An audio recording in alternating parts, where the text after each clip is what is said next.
Bonjour et bienvenue. Alors, pour cette nouvelle interview qui vous veut du bien.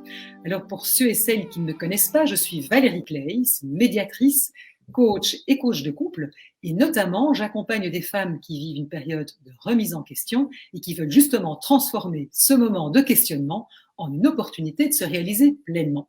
Alors, pour ceux et celles qui me suivent régulièrement, vous savez que, disons, une fois par mois, plus ou moins, j'aime bien aborder une thématique avec une invitée. Et aujourd'hui, justement, je voulais parler d'un sujet qui est encore quand même fort tabou, qui est de l'argent, et surtout de parler de femmes et argent, qui sont parfois deux mots qui ne vont pas toujours bien ensemble, et surtout de voir comment on peut créer ou recréer son autonomie financière. Parce que je pense qu'on a toutes quelque part l'intuition, même parfois la conviction, que quelque part notre autonomie financière, c'est vraiment le socle de notre liberté. Mais on se rend compte que pour beaucoup d'entre nous, c'est quelque chose qui n'est pas toujours évident, que souvent on va laisser, je dirais, la responsabilité financière dans les mains de notre mari, de notre conjoint, et que c'est pas toujours facile de concilier aussi notre vie familiale et notre autonomie financière, notre épanouissement professionnel. Et pour parler de ce sujet qui est évidemment très riche, j'ai le grand plaisir aujourd'hui de recevoir Delphine Boileau-Terrien, qui a créé d'ailleurs Femmes de Challenge, et dont la mission, justement, est d'accompagner les femmes à pouvoir, quelque part, vivre du job qui leur colle à la peau. Alors, Delphine, est-ce que tu peux peut-être un petit peu, avant qu'on entre, je dirais, un peu dans le vif du sujet, te présenter, nous expliquer, justement, un petit peu ce que toi, ce qui toi te motive tous les jours et ce que tu fais avec les femmes. Ça marche. Un grand merci Valérie, parce que c'est toujours chouette de pouvoir intervenir auprès de toi et puis ta communauté. Donc en fait, voilà, moi je me suis reconvertie et donc j'ai lancé depuis 2008 Femmes de Challenge, qui existe sur Internet depuis 2011. Et donc j'ai à cœur effectivement d'accompagner des femmes à vraiment prendre leur puissance au niveau de leur réalisation d'abord professionnelle, mais forcément c'est interrelié avec leur réalisation financière, parce que voilà, mon chemin a fait que j'ai pris conscience que avoir un projet professionnel de cœur, c'est bien, mais c'est pas suffisant, et pour que on puisse avoir une réelle indépendance, une réelle autonomie en fait, et bien le financier, c'est quand même une belle énergie.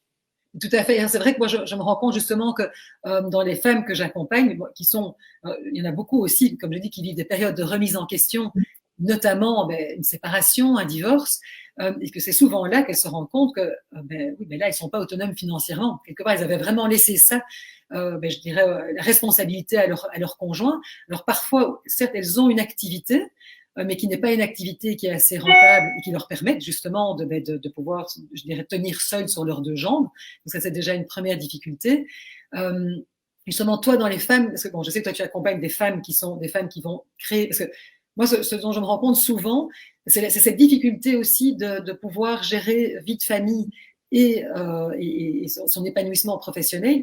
Et une des façons, en tout cas, c'est ça, en tout cas, moi, je l'ai vécu personnellement, c'est de créer finalement son propre job qui permette de pouvoir et se dire, d'avoir un équilibre, parce que c'est pas toujours évident d'avoir cet équilibre-là quand on travaille dans des grandes entreprises ou qui sont très, qui sont très qui exigent beaucoup de nous, et c'est pas toujours facile justement de créer ça. Alors toi, comment parce que toi tu accompagnes des femmes qui veulent justement créer leur business. Oui, alors il y aurait tellement de choses à dire que j'ai noté certaines choses, mais du coup, puis quand tu parlais de l'équilibre de vie et du fait de devenir maman, je dirais que c'est un vrai gros challenge à ce moment-là, parce que du coup, beaucoup de femmes se disent finalement, je vais laisser le pouvoir à mon mari alors on est bien d'accord, je suis pas contre les hommes, mais c'est juste qu'il y a des choses qu'il faut poser là. Et moi, par exemple, ma mère a arrêté de travailler quand elle m'a eu, moi je suis l'aînée, et puis après je pense qu'elle a été vraiment très frustrée parce que professionnellement elle n'a plus jamais travaillé, parce qu'elle avait ancré en elle le fait qu'on ne peut pas non seulement travailler mais aussi avoir des enfants. Et donc du coup ça c'est très ancré dans nos années ADN. Donc, l'homme va chasser et ramener tout ce dont a besoin la famille et donc il va protéger. Et la maman s'occupe des enfants et il y a le côté, prend soin de la famille au niveau de l'alimentation, etc. Donc, c'est vraiment, ça remonte très, très loin. Et on l'a encore toujours aujourd'hui. Et donc, une femme qui réussit, je mets des guillemets parce que réussir de différentes façons, forcément, on pense qu'elle sacrifie sa famille ou bien que ses enfants ne vont pas s'épanouir parce que du coup, elle va rentrer de son travail, elle va se permettre de voyager ou elle va monter son entreprise. Et donc, il y a un côté sacrifice au point des enfants, puisqu'on accepte qu'un mari travaille beaucoup, mais qu'une femme travaille beaucoup, ça, c'est un peu compliqué. C'est plus compliqué, tout à fait. Là, ce qui est intéressant, toi ici, c'est vraiment mettre du « et » quelque part, c'est pouvoir et s'épanouir dans sa vie familiale, s'occuper de ses enfants et pouvoir aussi s'épanouir professionnellement. Et moi, je voulais aussi rajouter quelque chose qui est intéressant, parce que moi, j'accompagne aussi les couples, et les couples qui traversent des périodes difficiles. Et ce que j'entends de plus en plus, ce sont aussi des hommes qui disent, mais au fond, c'est vachement dur pour nous aussi d'avoir ce sentiment d'être le seul garant, quelque part, de la sécurité, de l'équilibre financier dans la famille. Et en fait, moi, j'en vois de plus en plus qui disent, mais moi, c'est lourd, quoi. J'ai pas envie de porter ça tout seul. Tu vois, donc c'est intéressant aussi de voir que les choses évoluent. Donc clairement, on est occupé à évoluer par rapport à ce schéma qui était peut-être fort, qui est plus fort ancré avec nos mères. Et qui, encore, dans ma génération, moi, je me suis retrouvée typiquement dans ce cas de figure-là, où à un moment, j'ai arrêté de travailler pour m'occuper de mes enfants. Donc moi, je suis passée par là et clairement, j'ai dû recréer mon autonomie financière à un moment de ma vie, dans un moment de grand changement. Donc, comment toi, tu accompagnes ces femmes, tu vois, parce que c'est... je dirais, quelles sont les étapes, quels sont les freins peut-être que toi, tu vois avec elles en fait, du coup, déjà, c'est d'avoir, parce que donc elles sont des femmes qui ont développé un projet entrepreneurial. Donc, du coup, il y a tout l'aspect à la valeur. Donc, il y a, du coup, sa propre valeur à soi, puisque du coup, le challenge de l'entrepreneur, c'est que c'est très intuitu personné. Alors que quand on est salarié, c'est un diplôme, une expérience, etc. Et du coup, en fonction du poste, on a un salaire. Sauf que quand on se lance dans l'entrepreneuriat, forcément, en fait, qu'est-ce qu'on a à offrir en termes de compétences et d'offres de services? Et donc, c'est très lié à soi. Et donc, le premier challenge, c'est d'avoir conscience de la valeur qu'on a à offrir à un client. Et donc, ça, c'est déjà quelque chose qui est pas du tout évident parce que les femmes ont le syndrome de « il me manque forcément quelque chose, je ne suis pas assez ». Et donc, le syndrome de l'imposteur embarque et elles vont se former parce que il y a toujours un manque à combler et donc du coup au final finalement elle crée des dettes, on va dire ça comme ça, avant même de faire fructifier la valeur qu'elles ont déjà en elles en fait. Donc c'est ce rapport à soi et savoir qu'elles ont déjà une réelle valeur à offrir et pour laquelle des personnes seraient prêtes à payer. C'est vraiment un grand chemin, déjà, là, cette première étape. Cette première étape-là, quoi, déjà, de se dire, mais moi, c'est d'avoir confiance en soi et de ce qu'on peut apporter. Et c'est vrai que tu as raison, ce syndrome de l'imposteur, c'est tellement, alors, je dis pas qu'il n'y a pas des hommes qui en souffrent aussi, mais c'est vrai que c'est quelque chose de quand même très féminin. Et je le vois aussi, moi j'ai fait quand même beaucoup de formations, que ce soit de coaching, en médiation, etc. Et je vois que finalement les hommes qui étaient dans mes cours avaient beaucoup moins de difficultés à se lancer très rapidement sur le marché, proposer leurs services. C'était quelque chose que beaucoup de femmes se demandaient, mais il faut que je rajoute encore une formation, non mais j'ai pas encore assez d'outils. Et je vois que c'est quand même quelque chose de très féminin. Oui, parce qu'en fait, l'approche est différente. Eux, ils y vont, j'ai une compétence et je vais le mettre au service. Imaginons, je sais pas, ils faisaient du marketing stratégique. Et en fait, il va se lancer dans le marketing stratégique auprès des entreprises. Donc, en fait, ils se posent pas de questions sur est-ce que j'ai ou pas les compétences. Alors que des femmes, souvent, leur démarche, c'est qu'elles se reconvertissent. Donc, du coup, elles vont faire, par exemple, du marketing, des ressources humaines, etc. Mais c'est pas ça qu'elles vont utiliser pour commencer leur entreprise. Et donc, forcément, il y a une vraie remise en question parce que, en plus, elles recherchent du sens. Parce qu'un homme, quand il monte son entreprise, alors je dis pas que c'est tous les hommes, mais du coup, va plus se mettre en consultant. Donc, du coup, il va pas avoir à se poser plein de questions. Il se remet pas en question. Il n'a pas, quelque part, besoin. Alors qu'une femme qui se lance dans l'entrepreneuriat, c'est parce qu'à un moment donné, elle se rend compte que ce qu'elle fait n'a plus de sens. Donc, du coup, il y a vraiment une rupture. Ouais. Et ce qui est très intéressant, c'est que je me dis, alors on peut même remonter carrément beaucoup plus haut en se disant, mais est-ce qu'à la base, enfin, en tout cas, moi, typiquement, je suis dans cette position-là, est-ce qu'on se donne la permission, finalement, au départ, d'aller dans ce qui fait sens pour nous? Tu vois, parce que on voit qu'il y a beaucoup de femmes qui, à un moment, on voit bien vers l'âge de 40 ans, 45 ans, ou quand elles vivent une période de remise en question, justement, veulent aller vers quelque chose qui a du sens. Et moi, je me rends compte que voilà, moi, quand j'avais fait mes études, c'était j'ai un peu un non-choix. En tout cas, il fallait faire ça parce que ça allait me donner, mais j'ai pas vraiment réfléchi à ce qui moi, me motivait vraiment. C'est comme ça que je me suis reconvertie par après. Est-ce que tu rencontres ça beaucoup avec les femmes ou pas? En fait, je dirais que ça s'acquiert aussi en se connaissant puis en ayant des expériences. C'est pour ça qu'après, enfin, des fois, certaines femmes peuvent avoir une envie de faire quelque chose, puis en fait, elles sont contraintes parce que leurs parents leur disent non, on va plutôt sur cette voie parce que avec ça, tu vas jamais gagner ta vie. Mais quand même, j'ai l'impression, en tout cas, moi, avec mes clientes, puis ça a été le cas pour moi, je ne savais pas quoi faire. Donc même, du coup, ça m'a aidé quelque part de suivre un peu en automate. Voilà, un cursus de formation, puis après d'aller chercher un travail parce que quelque part, c'était comme ça qu'il fallait faire. Sauf qu'après, forcément, la vie faisant et la maturité, on apprend à se connaître. Et donc, à un moment donné, on se dit, en fait, ça ne me correspond plus. Et là, la question est, mais qu'est-ce qui me correspond?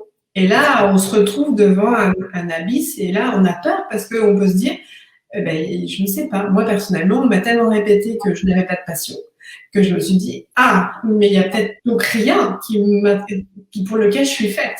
Et donc là, j'ai eu très peur. Donc je pense que ça s'acquiert en fait avec la maturité, qu'à un moment donné, effectivement, on dit ça n'a plus de sens. Après, c'est par contre se donner la permission, effectivement, quand on sent que ça n'a plus de sens, de pouvoir passer le pas et de ne pas attendre. Parce que effectivement, trop souvent, bon après c'est aussi parce qu'on manque d'informations, c'est parce qu'on rencontre pas les bonnes personnes ou parce qu'on pense que voilà, on reste un peu dans un espèce de brouillard. On se donne pas la permission d'agir plus rapidement quelque part ou de se dire non mais moi je veux que les choses changent en fait. Moi je vois mon cas. Je suis restée quand même un certain nombre d'années à m'emmerder vraiment, à aller au travail, à pas avoir envie, à compter les heures et que dès que l'heure, hop, je m'en vais. Parce qu'en fait, je ne savais pas. Et donc, à ce moment-là, effectivement, on peut être accompagné par quelqu'un qui nous aide. Je sais pas, on peut faire des démarches pour sortir de ce schéma. Et donc, se donner la permission de se dire, si c'est possible, qu'il y ait quelque chose qui me plaise, en fait. Et ça, c'est déjà, bon, ça, c'est la première étape. Après, la deuxième étape aussi, ce qui est souvent compliqué, en tout cas des femmes que j'accompagne, c'est que, ok, elles ont peut-être déterminé ce qui leur plaît, mais elles se disent, bon, c'est gentil, mais comment, quelque part, je vais pouvoir créer mon autonomie financière avec ça. C'est ça. Beaucoup de croyances. Alors déjà, dans tous les métiers de relations d'aide, etc., on peut pas en vivre. C'est le petit truc qu'on fait à côté. Mais attention, il faut que l'autre, et en l'occurrence, là, c'est le conjoint, lui, gagne bien sa vie, mais moi, ça serait un peu les à côté. Voilà. Puis il y a le côté très nourricier, très maternel. Donc il y a le côté on est dans l'aide. Donc oui, je monte mon entreprise, mais je vais aider. Donc certaines se disent si j'aide, je vais pas me faire payer. Enfin il y a le côté un peu soignante, nourrissante. Donc arriver à fixer un prix sur sa valeur. Enfin reconnaître sa valeur, fixer un prix sur sa valeur. Arriver à dire que effectivement c'est ce prix-là. Et aussi de se dire que dans la peur de ne pas en vivre, se dire en fait, je vais dire que j'accompagne tout le monde, n'importe qui. C'est ça, oui. Et en fait, du coup, c'est contre-productif parce que on essaye de proposer des services à des gens qui n'en ont pas besoin et à des gens à qui on a envie de plaire, parce qu'il y a aussi le côté avoir envie de plaire. Et en fait, ça ne matche pas. Parce qu'en fait, c'est pas comme ça que ça marche. C'est que, en fait, c'est contre-intuitif. Il faut vraiment être extrêmement clair et se dire, moi, en fait, j'aime vraiment travailler avec ce type de profil. Et ça, mais qui t'es, toi, pour dire que c'est uniquement avec, t'es pas un peu prétentieuse, mais tu vas jamais, vu que c'est hyper réduit, mais comment tu veux penser en vivre un jour? Enfin, c'est n'importe quoi. Donc, du coup, il y a tellement, souvent, régulièrement, dès le démarrage, soi-même et l'entourage qui vont mettre des freins, que en fait c'est très difficile parce qu'en fait effectivement comme tu le dis quand il y a le conjoint on en revient à tomber dans le schéma archétypale. Hein. Moi, je vois, il y a des femmes, des clientes qui avaient des très gros postes, qui étaient même elles-mêmes celles qui gagnaient le plus. Et à partir du moment où elles ont dit, moi, je veux monter ma boîte, du coup, elles ont leur indemnité chômage, donc qui n'est pas négligeable, mais il y a comme un syndrome où elles, et c'est pas jugeant négatif, mais du coup, elles reprennent du temps avec leurs enfants, donc ça qu'elles apprécient. Mais du coup, s'installe une forme de, ça va, en fait, financièrement, j'ai mon chômage, j'ai mon mari, voilà. Et donc, cette dynamique d'enclencher, voilà, quelle est ma valeur et tout ça, c'est aussi un challenge, quel était finalement le niveau de salaire qu'elles aient pu avoir auparavant. Ah, c'est intéressant ça. Et il y a aussi un autre truc que je trouve intéressant, que je vois beaucoup, c'est elles montent, à la limite, voilà, elles décident de créer leur entreprise, leur accompagnement, enfin voilà, de se lancer. Mais alors il y a aussi un souci, c'est que on sait bien que quand on démarre, il y a un moment il faut investir, du temps, aussi de l'argent, parce que comme tu dis, peut-être bien se faire accompagner pour pouvoir lever les freins, etc. Et alors là, tu as parfois aussi le conjoint qui peut, mais comme toi, c'est sûr, c'est que quand on se fait engager dans une boîte, tout de suite on a un salaire. C'est sûr que quand on crée, on va crescendo. Mais il faut se donner les moyens de faire ça. Et donc c'est sûr qu'on n'est pas. Et alors parfois, oui, mais écoute, comme tu gagnes pas beaucoup, mais alors on est un peu corvéable à merci, ou de toute façon ça passe toujours après. Oui, mais toi c'est un petit truc que tu fais, c'est moins important. Et alors on se retrouve aussi finalement à ne pas se donner les moyens quelque part de pouvoir développer son activité. Exactement, parce que là, en fait, on retombe dans le schéma des messages contraignants de fais des efforts, sois forte, fais plaisir et sois parfaite. Hein. Donc forcément, parce que on monte notre entreprise dans le côté sois parfaite, sois disponible à tout le monde, elle fait plaisir. Fais ça bien, s'il te plaît. Puis fais des efforts parce que en gros, il faudrait quand même que rapidement ton entreprise elle soit rentable parce que sinon c'est pas sérieux en fait. Mais effectivement, sois forte parce que voilà, tu as choisi ça, c'est bien, maintenant on prouve que effectivement ça peut marcher. Et donc en fait, il y a une espèce pour certains profils encore une fois, mais investir au démarrage c'est très important parce que trop souvent, le fait de se lancer dans l'entrepreneuriat, c'est comme si, à partir du moment où on se dit je me lance, c'est fait. Mais non, parce qu'en fait, on a nous-mêmes fait des années d'études pour en arriver à savoir ce que c'était qu'être un salarié, donc être dans l'identité, puis savoir c'est quoi qu'on fait tous les jours. Comme ça, là, être entrepreneur, pourquoi ce serait différent? Donc, être entrepreneur qui a vraiment une entreprise profitable, c'est pareil, ça s'apprend. Ça, c'est pas de sortie du chapeau, encore moins du fait que c'est très intuitu personnel. Donc, ça vient nous chercher beaucoup dans notre estime personnelle, notre confiance en soi, notre rapport aux autres, le jugement des autres, notre brillance, oser briller, oser rayonner. C'est très différent quand on vend un produit dans une grande boîte et qu'à un moment, le produit, à la limite, c'est nous, quoi. Je veux dire. Aussi, pour toutes les femmes qui se lancent, je dirais, en tant que coach ou thérapeute, ou c'est pas évident parce que c'est quelque part tu vends, du réseau, mais c'est quand même toi, c'est ta personne aussi. Donc il y a aussi ce côté, mais qui suis-je pour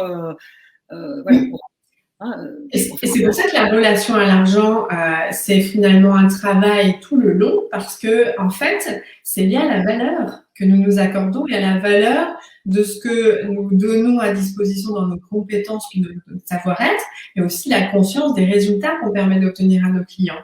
Et donc en fait, c'est complètement connecté entre l'estime de soi et l'argent, la valeur argent. C'est complètement interrelié. Et donc c'est vraiment se dire, oui, j'investis en moi parce que du coup, je sais que je veux apprendre à être entrepreneur. Parce que par exemple, un homme, encore une fois, on a beaucoup de stéréotypes, mais il faut faire attention. On voit bien que ça. Mais ne se poserait pas trop de questions ou ne demanderait pas forcément la permission pour aller faire un MBA, par exemple. Je sais qu'on avait discuté avec mon mari, lui n'a pas fait de MBA, mais quand lui, la cause des femmes est très importante, et il disait, mais je ne comprends pas, certains maris donc sont des freins à ce qu'elles investissent dans un coaching, alors que eux ne se poseraient pas la question d'aller investir dans un MBA. Donc, il faudrait qu'elles disent, non mais chérie, en fait, tu sais quoi, je vais faire mon MBA. Et en fait, peut-être qu'ils le verraient même différemment. Et donc, du coup, ce rapport à l'argent, c'est aussi dans le côté, après, quand elles ont des clients, c'est de donner beaucoup de temps. Donc, c'est leur temps, comme du coup, il y a un côté, je suis disponible pour mes enfants, je suis disponible pour mon mari, en gros, je suis un peu disponible pour tout le monde. Donc, et je fais plaisir. Et ben en fait, dans l'entreprise, ça peut être aussi une contrainte parce que dans le côté je suis disponible, bah, finalement, j'ai dit que je faisais des séances d'1 heure, puis bah, finalement 1h30, 2 heures. Et donc c'est pareil, c'est le rapport au temps et à l'argent, donc sans être vénal, mais c'est cette conscience de, ben oui, en fait, mon temps vaut de l'argent et donc la valeur que j'y mets, elle sera pas supérieure si j'y passe plus de temps. Donc, il y a vraiment tout un schéma Oui. à débloquer par rapport à ça aussi. C'est super intéressant. Et alors aussi, parce que je voulais, parce que c'est vrai que moi je vois beaucoup de femmes, je disais, qui suite, par exemple, typiquement à une séparation, se retrouvent quand même dans une situation économique assez difficile, et des femmes qui parfois pendant 10 ans, 20 ans, avaient mis carrément, je dirais, leur vie professionnelle de côté pour se dédier à la famille. Mais ce que je voulais dire, enfin en tout cas, je peux en parler par expérience, et aussi, c'est que, mais quelque part, il est jamais trop tard. Oui. Et je suppose que toi, dans les femmes que tu accompagnes aussi, tu vois des beaux exemples de femmes qui, et moi j'en vois beaucoup, qui à la limite à l'âge de 45, 50 ans, 55 ans, peuvent vraiment à un moment complètement s'épanouir, et c'est tout à fait possible. Et c'est pas maintenant c'est trop tard, je suis trop vieille, je suis au rebut. Enfin, ça c'est aussi important. J'avais envie de oui. Mais ça, c'est complètement, c'est quel qu'il en soit de l'âge, en fait, puisque finalement, on a une vie, enfin, voilà. Et donc, on s'en fout du moment, enfin, on s'en fout de l'âge, voilà, parce que le moment, finalement, c'est de redevenir en vie. Si avoir un projet qui nous porte et être autonome financièrement, c'est important pour nous, ben, en fait, c'est important de le faire, point, quel que soit l'âge qu'on ait. Ça, c'est extrêmement important. Et en fait, c'est aussi se donner, comment dire, une puissance, un pouvoir. Et c'est aussi de là où on touche à notre lignée de femmes, c'est que, ben, voilà, au fur et à mesure des siècles, les femmes ont quand même été muselées et réduites à ce côté nourricier. Donc, ça peut aussi faire peur aux hommes de voir aussi qu'on peut avoir une certaine puissance. Mais au-delà de ça, c'est de se dire qu'on acquiert une vraie autonomie. C'est d'avoir conscience qu'on a des compétences et qu'effectivement, on a les moyens, grâce à nos compétences, d'avoir les moyens financiers de faire nos choix. Et donc ça, c'est vraiment très important de pouvoir se le dire parce que, et j'aime donner ces 2 exemples, bon là, c'est pas des femmes séparées, mais parce que c'est une protection. C'est-à-dire que je voulais en revenir à pourquoi c'est important, soit de gagner de l'argent et d'être indépendante financièrement. C'est un vrai levier. Je donne souvent ces 2 exemples. Moi, j'avais une ancienne cliente pour qui son mari était vraiment son prince charmant. Et donc, voilà. Puis un jour, patatras, elle découvre qu'il la trompe. Donc là, forcément, elle est tombée du 36e dessous. Sauf qu'en fait, elle n'avait pas travaillé depuis un certain temps. Et donc là, eh ben, en fait, elle a dû se remettre, mais là, en mode survie, parce qu'en fait, il y avait vraiment urgence. Et donc, c'est aussi ce que je veux dire. Quand il y a urgence, des fois, certaines femmes, ça les terrasse. Alors que quand on a le choix, on a le temps, ben, vaut mieux le faire. Et un autre exemple, une ancienne cliente pareil, qui était en famille recomposée, donc pas mariée, lui en entreprise, elle avec son activité, et il décède, subitement il décède. Donc là, elle a dû racheter la maison. Et elle a dû du coup engager des frais financiers très importants qu'évidemment elle n'avait pas projetés. Donc là, elle ne s'était pas mariée, donc qui est quand même une protection. Et donc, voilà, tout ça pour dire qu'il y a ce côté protection aussi, mais se voir, à se dire, cette protection n'a pas à être donnée à notre mari, et ni, comme tu disais, que ce soit tout lui qui le porte. Parce que qu'on soit bien ensemble, c'est super, qu'on soit séparés ou qu'on soit pas en couple, voilà, quoi qu'il en soit, c'est bien d'avoir cette autonomie, parce que du coup, on n'a pas... Enfin, je veux dire, on est égaux, on est partenaires et puis on apporte. Même si des fois, il peut y avoir un certain déséquilibre, c'est pas forcément ça. Oui, c'est ça. Et je trouve que c'est intéressant, ça te donne beaucoup de liberté, du coup. Exactement. Et ça me fait penser, je ne sais pas si tu as lu le livre de Gisèle Halimi, Une farouche liberté. Non. Qui est vraiment le testament, si tu veux, de Gisèle Halimi, qui a vraiment, là pour le coup, défendu la cause des femmes. Et elle le dit, et j'aime beaucoup dans son livre, et je vais citer un passage que je trouvais vraiment chouette, et qui est tellement un tellement beau résumé de tout ce qu'on vient de partager. Elle dit, d'abord, soyez indépendante économiquement. C'est une règle de base. La clé de votre indépendance, le socle de votre libération, le moyen de sortir de la vassalité naturelle où la société a longtemps enfermé les femmes. C'est très intéressant. Et puis alors, plus loin, elle dit, Ensuite, soyez égoïste. Je choisis ce mot à dessein. Il vous surprend? Tant pis. Les femmes ont trop souvent le sentiment que leur bien-être doit passer après celui des autres, les parents, les enfants, les compagnons, le cercle professionnel et familial. Ils craignent de s'imposer, d'exiger, de révéler leurs envies ou ambitions, de se mettre clairement en avant. Et puis elle continue. Mais je trouve que c'est tellement intéressant parce que, voilà, je veux dire, c'est vraiment, ça donne tellement plus de liberté. Et cette femme s'est vraiment battue pour la liberté. C'est tellement... Elle a cru en sa valeur, en fait, parce qu'elle parle d'estime de soi, en fait, c'est de l'amour de soi, parce que, comme elle le dit, voilà, c'est pas l'idée de se mettre après tout le monde. Et donc, dans notre ADN, on l'a beaucoup, être au service de, mais du coup, c'est forcément au détriment de nous. Alors que quand on est dans l'avion, bah, on met le masque d'abord et avant tout pour nous. Et donc, voilà, donc c'est vraiment de l'estime de soi, de l'amour de soi. Et donc, j'irai juste à appuyer sur le point, c'est comprendre pour soi pourquoi c'est important en fait d'être indépendante et autonome financièrement, parce que c'est vrai que c'est un vrai levier. Si on n'a pas ce pourquoi, ben, en chemin effectivement on peut un peu abandonner ce pouvoir-là, et c'est quelque chose qui doit nous tenir chaque jour effectivement à être égoïste, certainement. Écoute, en tout cas, Delphine, merci beaucoup d'avoir partagé avec autant d'enthousiasme, je dirais, ton expérience. Est-ce qu'il y a quelque chose que tu voudrais, parce que je pense que là, on a fait c'est un sujet qui est vaste, on pourrait en parler pendant des heures, mais si l'idée c'était vraiment de pouvoir brosser, est-ce qu'il y a quelque chose que tu voudrais dire, peut-être que tu trouves important, avec lesquels tu voudrais que les femmes et les hommes, peut-être qui nous écoutent, qu'elles puissent repartir? En fait, moi, ce que je voudrais dire, c'est que souvent, l'histoire nous a montré que les changements positifs sont liés aux femmes. Et donc, encore plus aujourd'hui, c'est important que nous puissions le reconnaître. Et que grâce au fait que chacune va rayonner, elle donne la permission aux autres de rayonner aussi. Et donc, du coup, on apporte encore plus de lumière dans un monde qui en a bien besoin. Et en plus, on peut permettre de guérir nos enfants, nos petits-enfants, etc. Et donc, finalement, on a une forme de responsabilité dans cette chaîne, en fait, d'héritage. Et donc, j'ai envie de dire, quel qu'il en soit ce sur quoi vous allez porter votre attention pour trouver votre pourquoi, et ben trouvez-le, parce que vraiment c'est très important et ça fera forcément la différence quelque part. Super. Delphine, en tout cas, merci beaucoup et merci pour ce dernier message. Et clairement, moi j'ai envie de dire, il n'est jamais trop tard pour oser vivre sa vie pleinement. Exactement. Et à très bientôt pour une prochaine interview. Au revoir Delphine, merci beaucoup. Au revoir à toutes.